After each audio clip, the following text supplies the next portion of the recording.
Let's get started since we're on a tight deadline. So my name's John Janetos. I'm with CloudPassage. I head up our business development efforts. I have Nick Lee with me. He's a senior solution architect. The way we're going to do this, I'm going to do about 10 or 15 slides, and Nick's going to take over and do a quick demo and show you how we are automating remediation using CloudPassage, Puppet, and some other partner products.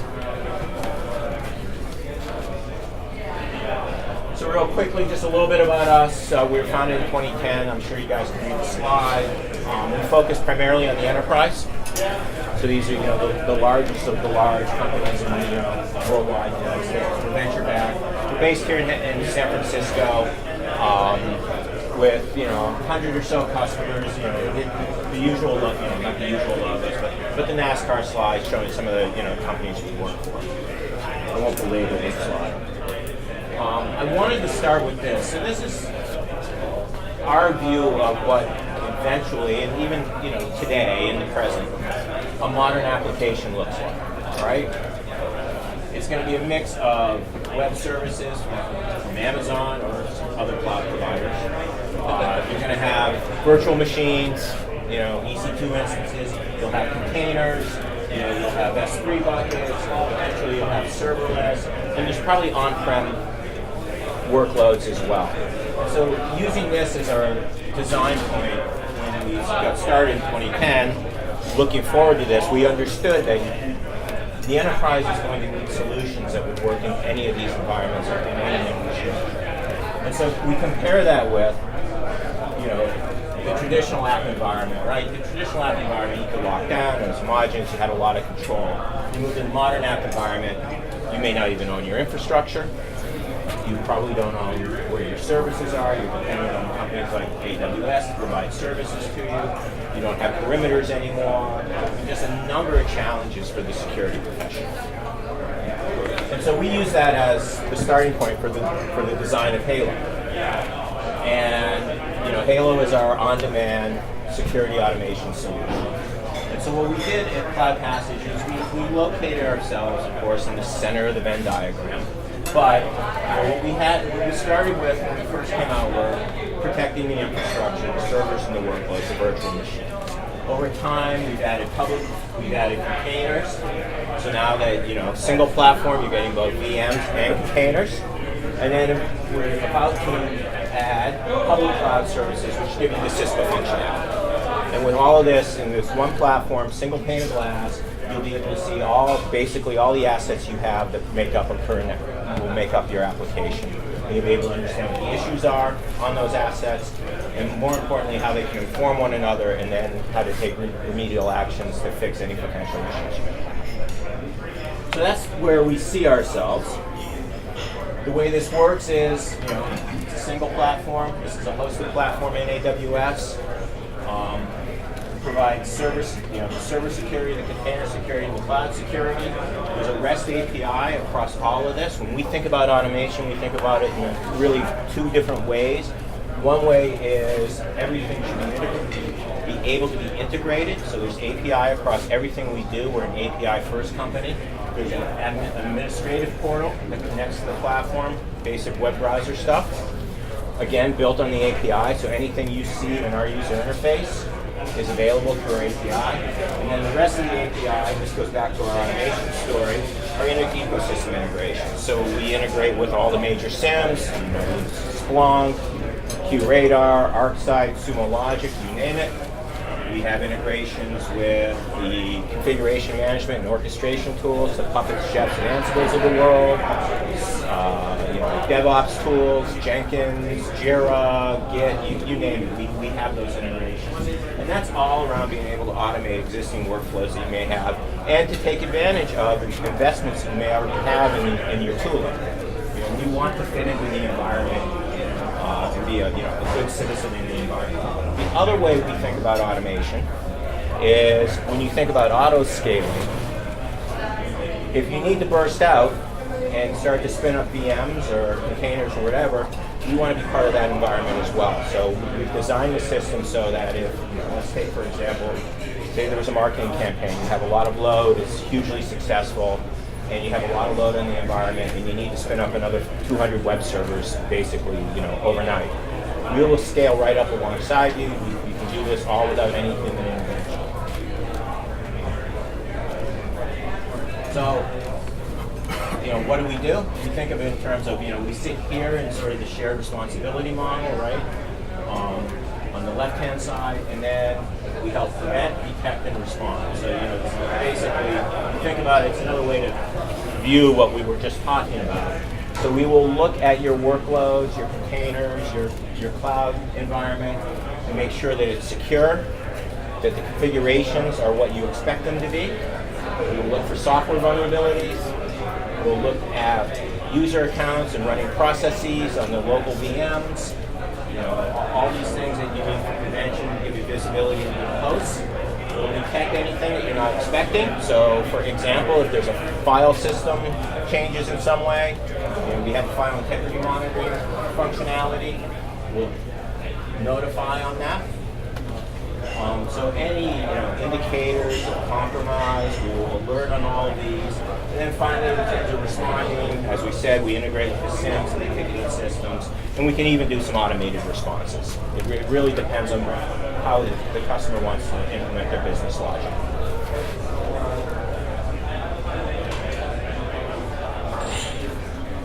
So, kind of wrapping all that up into the bigger picture. Here's sort of the architecture. Again, the SaaS, the security automation platform, you'll hear us refer to it as the grid sometimes. Sitting in AWS. Out of the box, we have 100 or so policy templates that are there for our customers to tailor and customize. You can also develop your own. Again, running anywhere, any infrastructure, completely agnostic about the infrastructure. There's a small agent that gets deployed on the VMs. It heartbeats back to this system, and Nick will go into more of the technical architecture. It's on demand, so it scales up. It's a consumption business model. You pay for what you use, so it's a pay by the drink model. Purpose built for the cloud, and again, highly automated with the REST API across the entire system.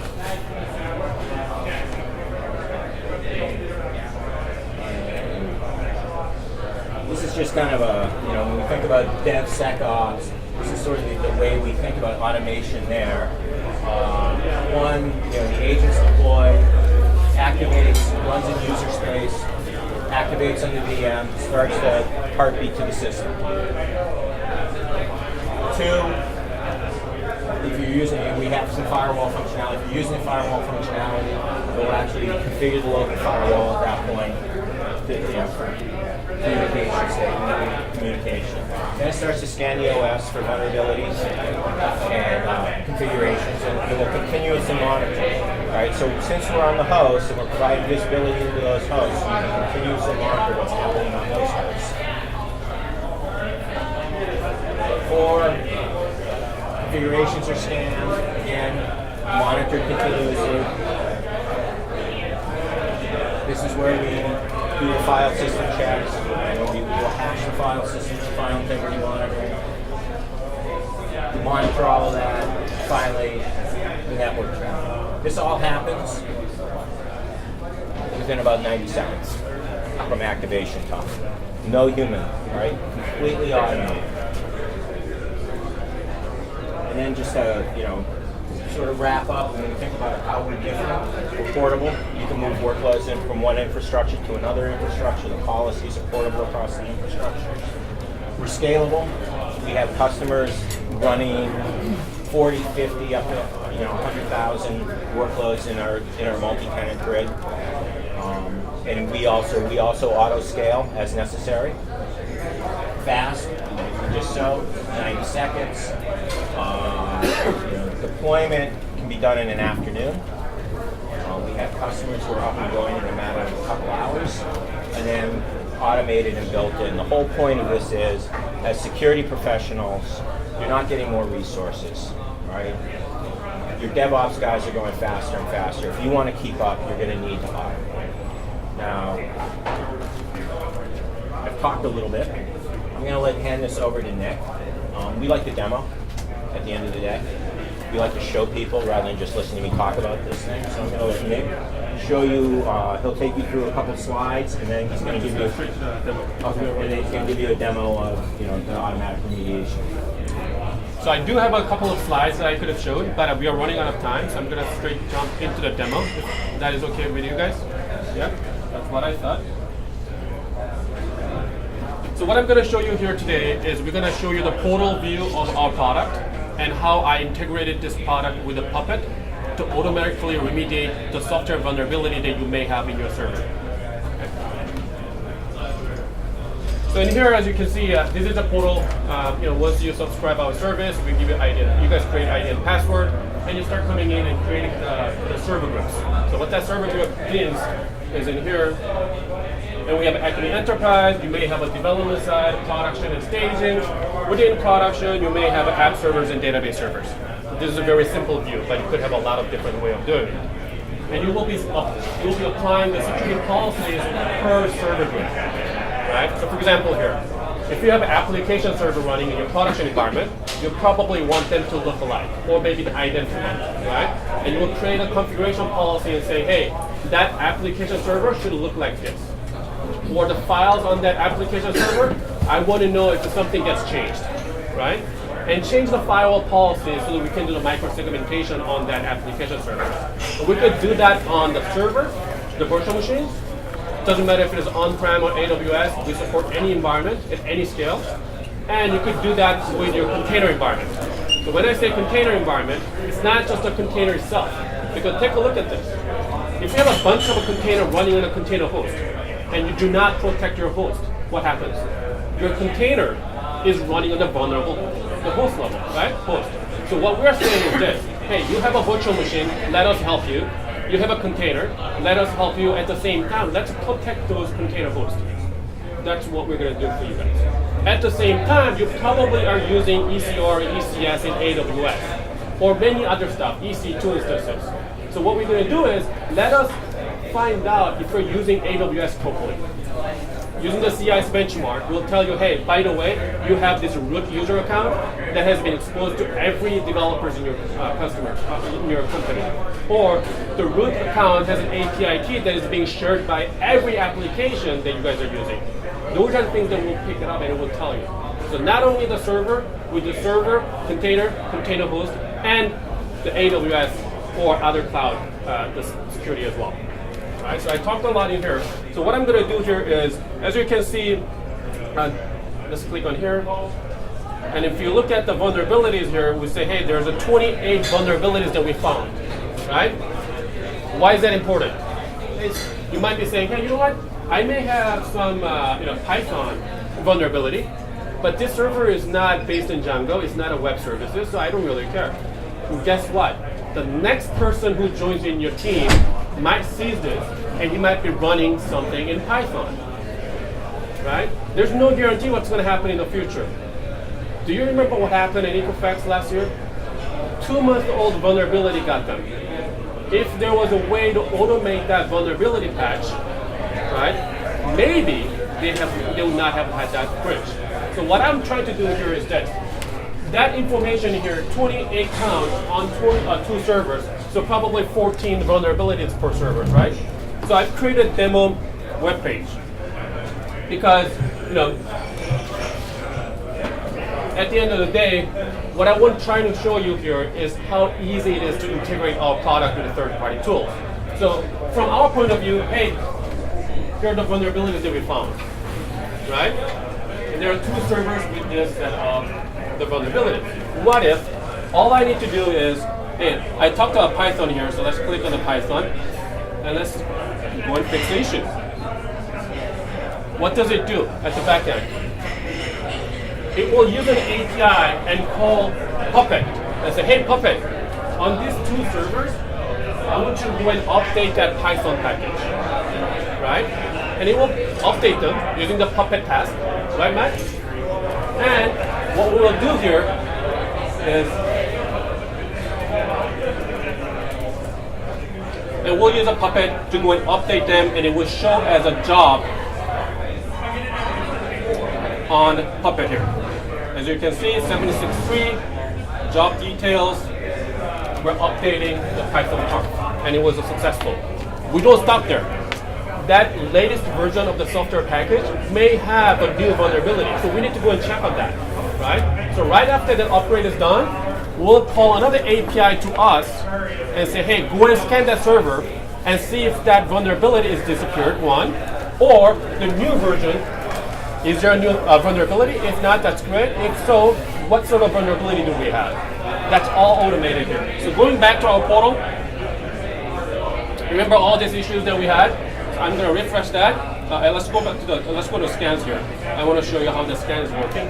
As you can see, about a minute ago, automatically launched the scan on those two servers. One of them got completed, one of them is still running and trying to find out if there's a new vulnerability of the new software package that we updated. Okay? Let's wait and see. It should be completed by now. There you go. So once it's completed, we'll go back to the issues again, and then we'll go to the resolve the issues. And guess what? The Python performance has been the resolved issue. Right? So it's not there anymore. The reason is the new software package of the Python perf does not have known vulnerabilities. That's great, right? But at the end of the day, you're not going to come in here and take a look at this, every hour. What you want to do is you want this to be reported on your Slack machine, the Slack message. So what we have here is the Slack integration, that every critical issues that we found on the server or any changes that we detected, such as resolved issues, we'll report it to your Slack channel. Right?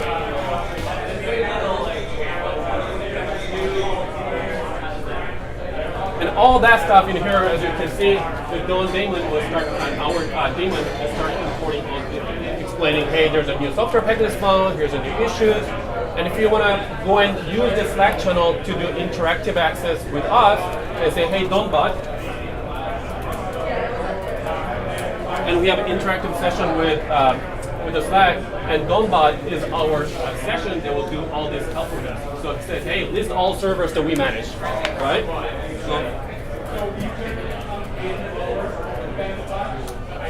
Now what it does is, this bot will use an API and talk to us and start listing the servers and all this information, right? And that actually includes your AWS EC2 IDs and AWS user accounts.